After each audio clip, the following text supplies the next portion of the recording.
Monsieur le Premier ministre, cher Kyriakos, merci beaucoup. Mesdames, Messieurs les ministres, Madame l'ambassadrice, Monsieur l'ambassadeur, Mesdames, Messieurs les parlementaires, Monsieur le Président de la Fédération hellénique des entreprises, Monsieur le Président de la Chambre de commerce et d'industrie France-Grèce, Mesdames et Messieurs, en vos grades et qualités, chers amis. D'abord, je suis ravi de revenir dans ces lieux. Je viens presque à chaque fois que je viens en Grèce, Monsieur le Premier ministre, et de revenir pour ce forum économique France-Grèce. Je veux ici remercier à mon tour la Fondation Niarchos, la Fédération hellénique des entreprises, la Chambre de commerce et d'industrie franco-hellénique, ainsi que Business France et les équipes et les délégations organisées. Vous avez à peu près tout dit, Monsieur le Premier ministre. Donc je vais essayer de prendre les choses par un autre angle, mais au fond, comme vous allez le comprendre, et je crois, comme je l'espère, vous le sentez depuis hier, nous sommes essentiellement d'accord et quasiment sur tout. En tout cas, le premier point, et c'était l'objectif de ce forum, et c'est ce qui vous lie, ce qui nous lie, la relation entre nos deux pays est à un niveau historiquement élevé. Elle s'appuie sur un travail ces dernières années important, et je pense que votre mobilisation aujourd'hui, les rencontres qui se sont tenues, les accords que vous signez, jouent un rôle extrêmement important, et je ne saurais trop vous encourager à aller de l'avant. En effet, d'abord, il y a deux aventures économiques qui sont à l'œuvre. La Grèce, ces dernières années, a été un formidable succès de politique économique. Nul n'a oublié la crise que vous avez traversée. La France, vous le savez, a toujours été à vos côtés, aux côtés de la solidarité au sein de la zone euro, face à un choc qui était asymétrique de devoir tous se tenir ensemble. Et vous avez mené des réformes extrêmement courageuses, extrêmement fortes, et tout le monde doit regarder en face le formidable succès. Votre croissance a été supérieure à la moyenne de l'Union européenne, le chômage a diminué de 15 points, le désendettement a été spectaculaire, et donc c'est un formidable symbole de réussite économique qu'est votre pays. Et je le dis pour toutes les entreprises et investisseurs français qui sont là ou qui, n'étant pas là encore, doivent regarder la Grèce avec ses yeux nouveaux. C'est une formidable réussite. Et je dois dire que l'élection récente de Kyriakos Pierrakakis à la présidence de l'Eurogroupe, en quelque sorte, est venue sceller cette confiance et cette reconnaissance.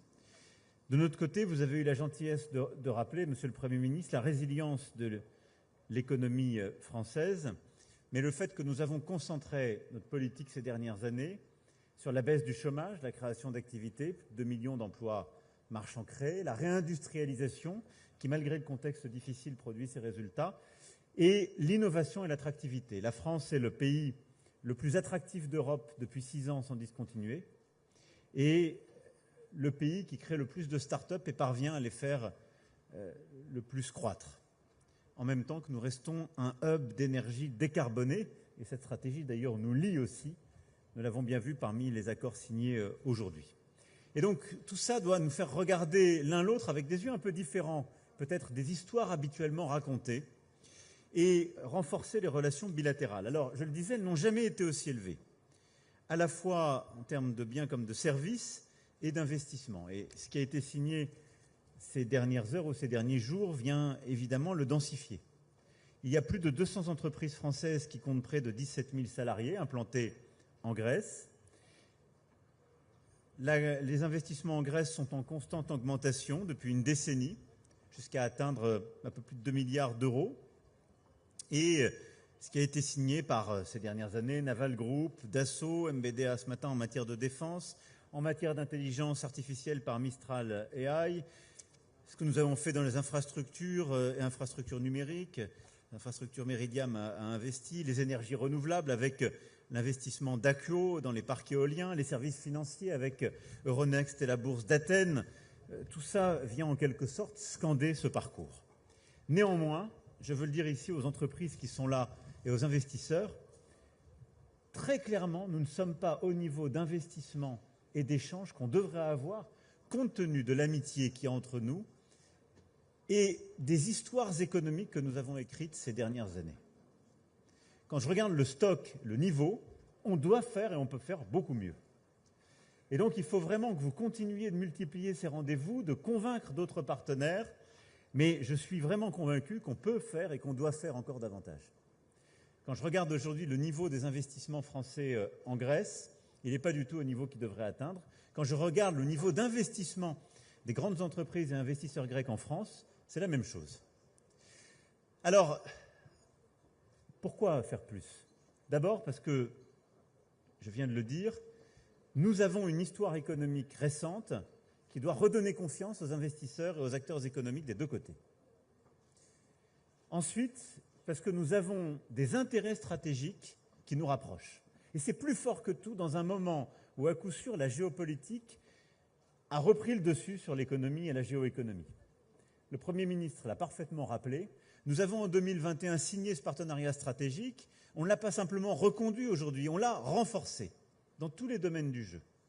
Mais ce qu'on fait ensemble en matière de défense et de sécurité, maintenant en matière d'énergie, on signe des accords sur le renouvelable, on a aussi signé un partenariat sur le nucléaire civil pour avancer. Regardez, ce qu'on fait en matière d'investissement, d'infrastructure, de culture, d'éducation, de recherche, tout ça crée une intimité et un alignement d'intérêts qui doit renforcer les relations économiques.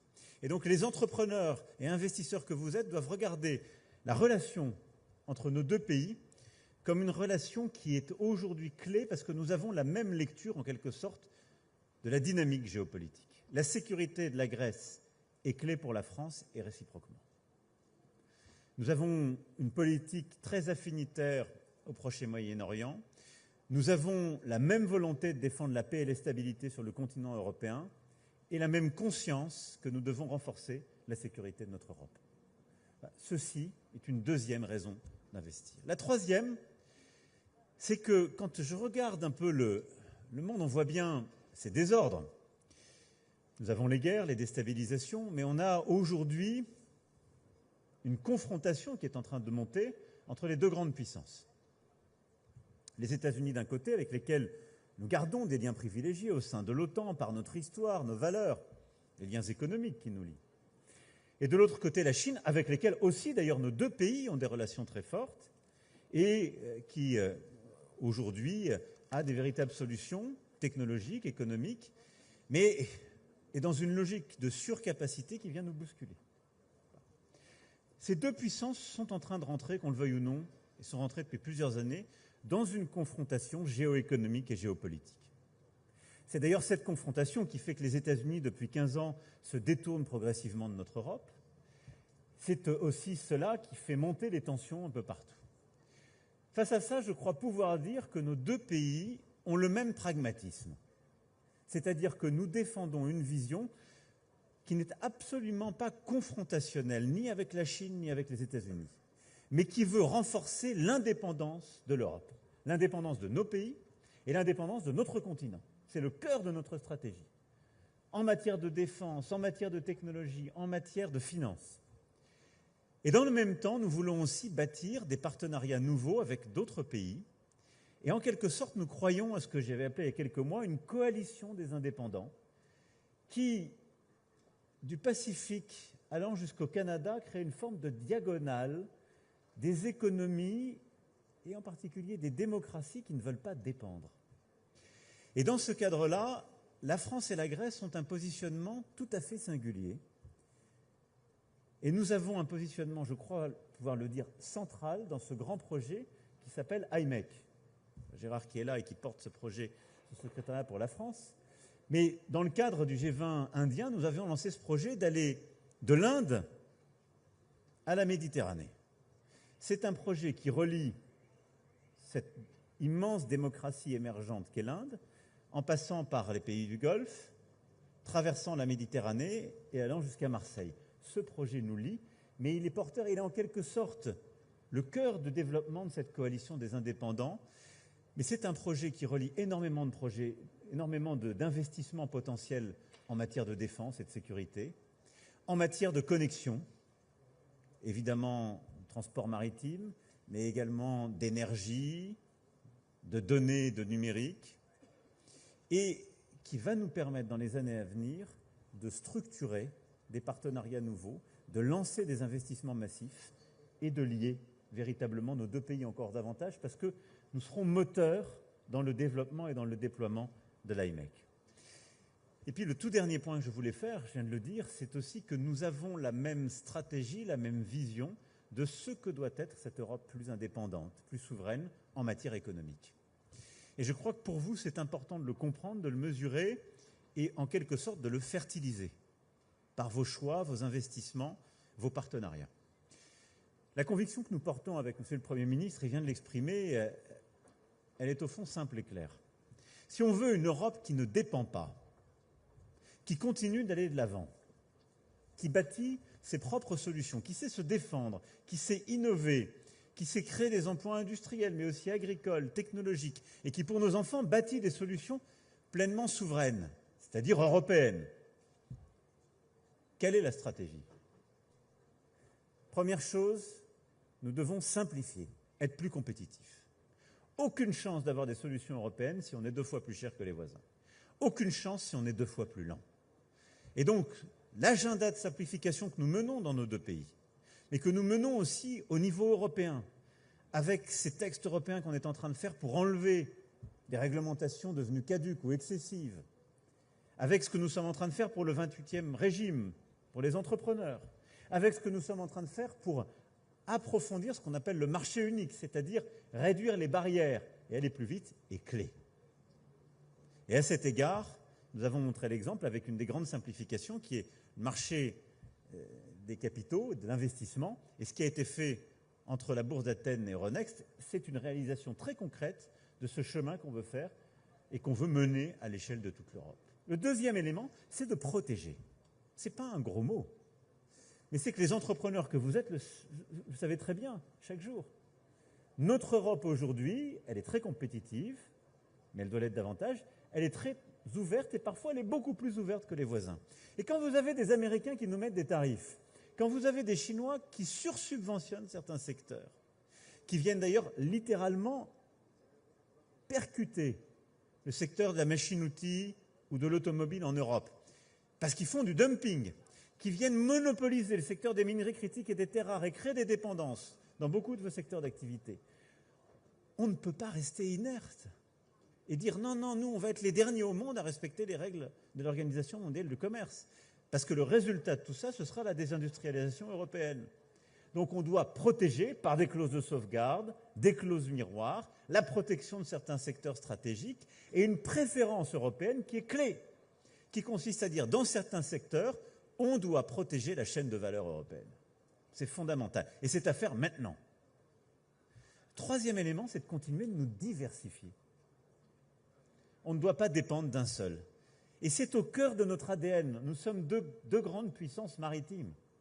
Et donc ce que nous sommes en train de faire dans tous les domaines du jeu, c'est une diversification de nos ressources par d'autres partenariats, ce qu'on a fait à l'instant, il y a quelques semaines avec l'Inde par exemple, ce qu'on est en train de poursuivre avec d'autres, ce qu'on veut faire aussi avec le CPTPP, qui va donc du Canada au Pacifique. Ce sont des logiques de diversification de nos accords pour moins dépendre. Et puis la dernière chose, c'est d'investir.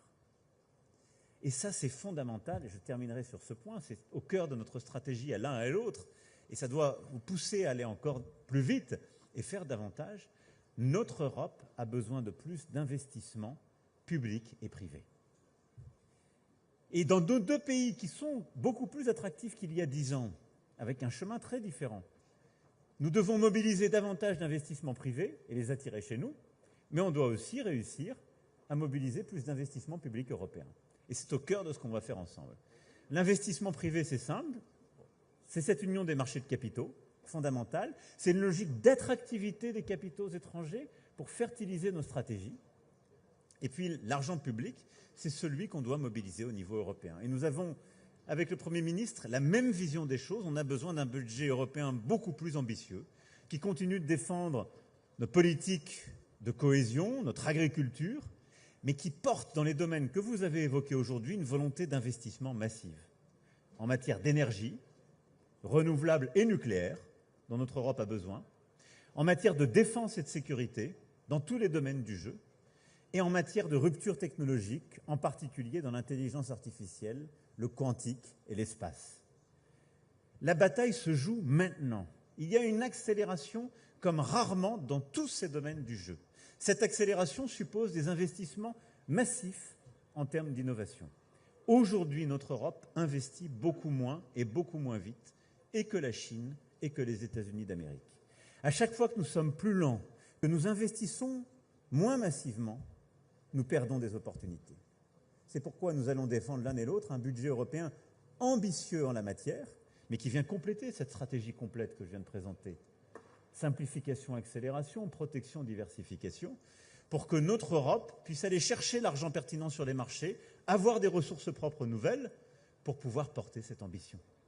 Le moment que nous vivons est un moment qui, s'il le décide, peut appartenir aux Européens.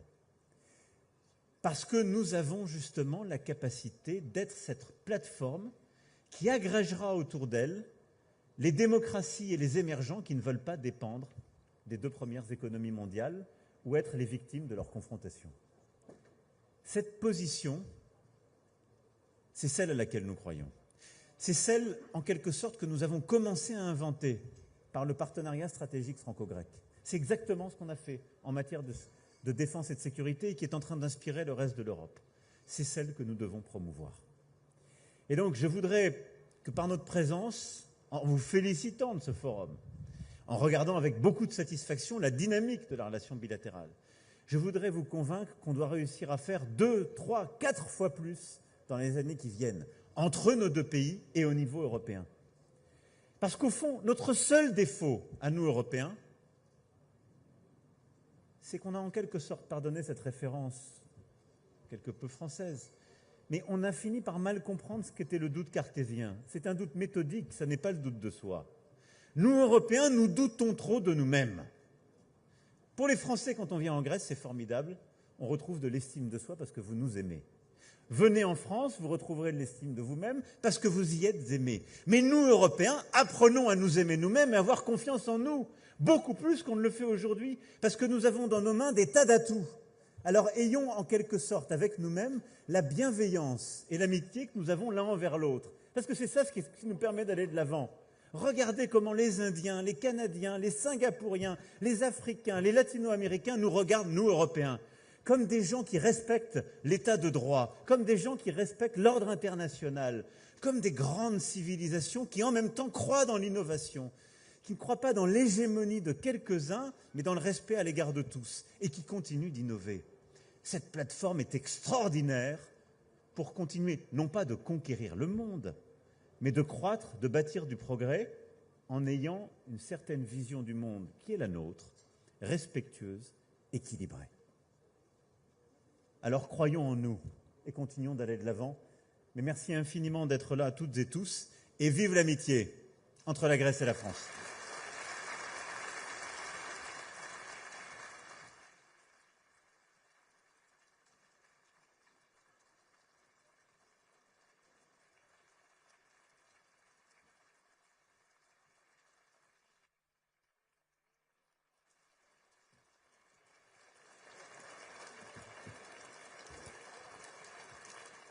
Monsieur le Président de la République française, merci beaucoup pour vos paroles fortes et inspirantes et pour votre présence ici aujourd'hui. La relation entre la France et la Grèce est profonde, a du